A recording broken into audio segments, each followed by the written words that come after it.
मालवण शहरातील वायरी आडवण परिसरात मुसलमान परप्रांतीय भंगार व्यावसायिकाच्या मुलानं भारत विरोधी घोषणा दिल्या होत्या। ही घटना भारत विरुद्ध पाकिस्तान चॅम्पियन्स ट्रॉफी सामन्यानंतर झाली होती। त्यानंतर सर्वत्र संताप पसरला।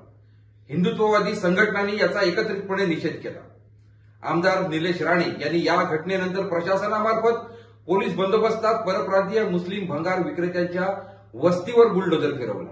या कारवाईचं हिंदुत्ववादी नागरिकांनी जोरदार स्वागत केलं। दरम्यान मालवणमधल्या स्थानिक मुस्लिम समाजाच्या वतीनं प्रशासनाला पत्र देऊन त्या परप्रांतीय भंगार व्यावसायिकाचा निषेध करण्यात आला।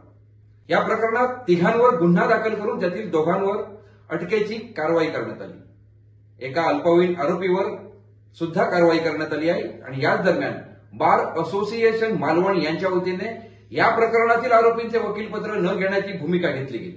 या भूमिकेचे हिंदू समाजाच्या वतीने स्वागत आणि अभिनंदन करण्यात आले। परप्रांतीय मुस्लिम भंगारवाल्यांच्या वाहनावर कारवाई करून ते पोलीस ठाण्यात जमा करण्यात आले। आरटीओ मार्फत यानंतर देखील तपासणी मोहीम हाती घेणार असल्याचेही आरटीओ श्री काळे यांनी सांगितलं। या पथकात मोटर वाहन निरीक्षक संदीप भोसले, केतन पाटील, प्रीतम पवार हे सहभागी झाले होते। दरम्यान आमदार निलेश राणे यांनी अशा प्रकारची माणसे आपल्या आसपास असतात, आपल्या ती लक्षात येत नाही, त्यामुळे सतर्क राहायचं नागरिकांना आवाहन केलं।